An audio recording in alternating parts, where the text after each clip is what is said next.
इतना बड़ा आदमी मंत्री बोल दिया है, काम कर रहा है, कोई कौन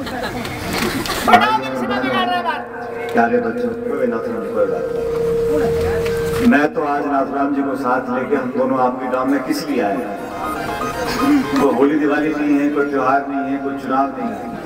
सारे काम छोड़कर मैं आपके गांव में इसलिए आया था कि आपसे मुलाकात कर सकें। इस गांव में जो विकास हुआ नहीं हुआ, इतने सारे नौजवान लड़के खड़े हैं, आप सब भी देखो कि केंद्र का, मंत्रालय का, भारत का सारा काम छोड़कर मैं आप लोगों के गांव में आया मिलने के लिए। मुझे किसी ने न्योता नहीं दिया।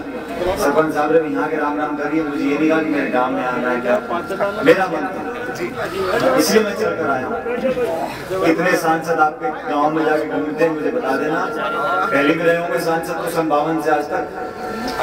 इतने ढाणियों गांव में जाने का नाथुराम जी और मैंने आज मन बनाया क्योंकि हम लोग आपसे जुड़कर रहना चाहते हैं। और गांव में, पंचायत में, ढाणी में कितने काम हम कराएं, कितने नहीं कराएं, कितना पैसा लगा नहीं लगा, ये खुद जाकर देखना, सुनना, समझना, ये मन था, इसलिए आज का दौरा रखा है।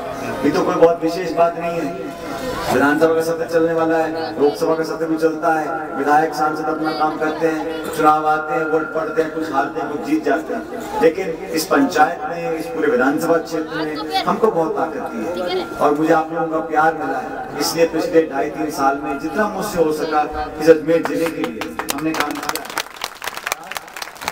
हमारे सारे कार्यकर्ता, इस क्षेत्र के मतदाता फख्र से बोल सकते हैं कितनी बड़ी यूनिवर्सिटी आपके इलाके में बन रही है। अजमेर जिले का जो पहले एक शक्ल थी, जो पहले महत्व था, उसमें और 3 साल पहले राज में जमीन आसमान का फर्क है। और आपके इलाके में भी नाथुराम जी ने बताया कि पुलिया का काम, सड़क का काम, पंचायत भवन का काम, IT सेंटर का काम, सामुदायिक भवन का काम, मुझसे जो मांग रखी मैं भी देने को तैयार हूँ। 2, 4, 5, 10 लाख रुपया जब मर्जी ले जाओ, लेकिन बात पैसे की नहीं। इस मंच पर बैठकर हम मोल भाव करें वो सही नहीं। मैं तो आपके जितना आप चाहते उससे दुगना तिगना काम करना चाहता हूँ। आपने कहा दूधू जुड़ जाना चाहिए, मैं तो सोच रहा हूँ दूधू के आसपास जो तहसील उसको भी जोड़ दें अपन लोग आपके पंचायत से। वहाँ जाना होगा।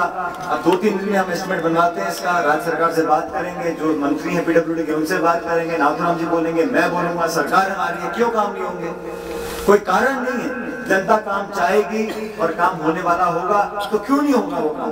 अब आप बोलो यहाँ से लेकर चांद तक सड़क बना दो, वो नहीं बन सकती, लेकिन दूधू को बहुत दूर तो है नहीं और आपका एक अच्छा इलाका जुड़ जाएगा तो सारे काम क्रमवार होंगे। मुझे उन्होंने कहा सामुदायिक भवन की कुछ मांग रखी है, कुछ इस पंचायत में सड़कों के काम दिए, उन सारे कामों को हम कराएंगे। नाथुराम जी का भी कोटा है, मेरा भी कोटा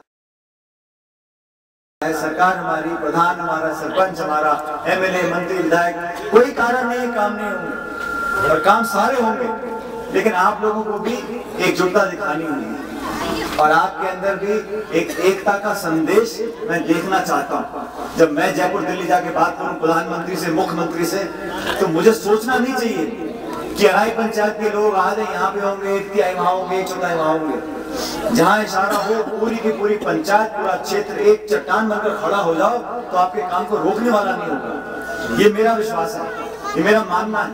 इसलिए आपके बीच में हम लोग आए हैं, आप लोगों को शुभकामनाएं देने, आप लोगों से आग्रह करने के लिए, आपके जनप्रतिनिधियों को सुनने के लिए, समझने के लिए, सारे काम छोड़कर आपके आज गांव में दौरा करने आया हूँ। मैं चुनाव के पहले, चुनाव के टाइम पे आया था, आज भी आया हूँ। दोबारा एक क्रम रहता है जनता और नेता का, एक मिलना चाहिए और हम जब तक आपके बीच में नहीं जाएंगे, दुख सुख में शामिल नहीं होंगे, तब तक वो संबंध बनते नहीं। इसलिए जो मांग मुझसे रखी है,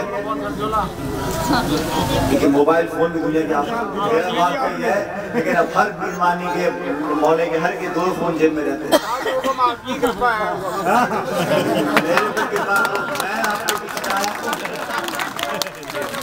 तो सबसे पहले तो काम आपने मुझे बताया, दूधू से सड़क जो जुड़ने वाली है, मुझे आज आपने जानकारी दी है, इसका एस्टिमेट बनवाते हैं, इंजीनियर से बात करते हैं और जल्द नाथुराम जी और मैं इस पर कार्रवाई करेंगे। बाकी काम सरपंच आपने मुझे लिख कर दिए हैं, 3-4 गाँव के सब पर जो मेरे कोटे का होगा मैं अपने कोटे से कराऊंगा, नहीं तो और किसी का भी कोटा लेकर आएंगे। अपने राज्यसभा के बहुत सांसद हैं, 2-4 को वहाँ से पकड़ेंगे। काम कमी नहीं आएगी, लेकिन आपको हिम्मत रखो, सबको साथ जोड़ के रखो। जो सरपंच होता है वो पंचायत का मुखिया बनकर आता है और जीतने के बाद तो आपको सबको साथ जोड़ना है। कोई मनमुटाव भी है, कोई झगड़ा घंटा भी हुआ है, चुनाव में लोग हारते जीतते भी हैं, वो सारी बातें परे करो। जब मैं चुनाव जीत कर गया था तो जो लोग मेरे खिलाफ थे, जो लोगों ने मेरे चुनाव के खिलाफ लड़ा था, मेरी मुखालफत की थी, मेरे को वोट नहीं डाले थे, मैं उनसे जाके मैंने पूछा, मैंने कहा आपके पास कोई विचार हो, आपकी कोई जरूरत हो इस जिले के भलाई के लिए, मैं आपके साथ मिलकर काम करना चाहता हूँ। क्योंकि चुनाव लड़ने का मतलब ये नहीं कि तलवार खींच के और जिंदगी भर की 8 बार लड़ाई होगी, सामने हाजिर होती है। इसलिए सबको साथ लेकर अपन चले, पार्टीबाजी भी तरह होनी चाहिए लेकिन सीमित। चुनाव हो, अलग अलग पार्टी है, लोग खड़ा करते हैं, हारते हैं, जीतते हैं, लेकिन इलाके के विकास के लिए, पंचायत की बढ़ोतरी के लिए, इन नौजवानों के बच्चों के भविष्य को बनाने के लिए सारी बातों को पीछे छोड़कर सिर्फ इनको बेहतर स्कूल, पढ़ाई, चिकित्सा, बिजली, पानी, सड़क, पुलिया, ये सब काम हमारे कराने के हैं। तो सब पर हम काम कराएंगे। मेरे कोटे का जो पैसा होगा बहुत जल्द आपको मैं पिछले अगले 4-5 दिन में पैसा पहुंचा दूंगा। आप काम कराओ, सड़क का काम चालू करा दो, भवन का काम चालू करा दो, दूर तक सड़क जोड़ने की योजना पर हम नाथराम जी दोनों काम करेंगे। लेकिन आप सबसे मेरा हाथ जोड़कर आग्रह कर रहा हूँ कि आप सब एकजुट रहो और हम लोगों को हमारी मेहनत की सिर्फ एक कीमत चाहिए होती है। हर 5 साल में छोटा सा बटन होता है, वो दबेगा, उस बटन पर दबा दो, हमें और कोई कीमत किसी की नहीं। कोई खेत नहीं मांग रहा, कोई भैंस नहीं छीन रहा, कोई किसी के ज्वारात नहीं ले रहे। हमको तो जो सरपंच है, विधायक है, सांसद है, हमारी दिहाड़ी यही होती है कि आपका ताकत मिले, लेकिन वोट के साथ साथ एक हिम्मत के प्रतिनिधि को। मैं दिल्ली में बैठता हूँ जब संसद के अंदर, तो मुझे पता रहता है कि मैं कभी दिन के 24 घंटे, साल के 12 महीने जब जाऊंगा किशनगढ़ में, अराई में, तो अजमेर के अंदर, और जब मैं हाथ जोड़कर मेरे साथियों को बोलूंगा कि मेरे साथ चलो, मेरे को हिम्मत दो, तो पूरा अजमेर जिला उलट पुलट हो जाएगा, मेरे पीछे खड़े हो जाओगे। ये ताकत मेरे अंदर है, आप धन्यवाद आपसे करने आया हूँ। और आने वाले समय में इस ताकत को हमको और बढ़ाना है। ये जिम्मेदारी आप सब लोगों की है जो इस गांव में, पंचायत में रहते हो। मैं तो आप लोगों को धन्यवाद देना चाहता हूँ। कल रामनवमी थी, उसकी बधाई देना चाहता हूँ। आने वाली फसल हमारी बहुत बढ़िया हो, बम्पर हो, खूब पैसा आप लोगों को मिले, और आप लोग फलो फूलो, हंसते रहो, आगे बढ़ो, और आपके चेहरों पर परमपिता परमेश्वर हमेशा मुस्कुराहट रखे। ये प्रभु से कामना करता हूँ। बहुत बहुत धन्यवाद। राम राम।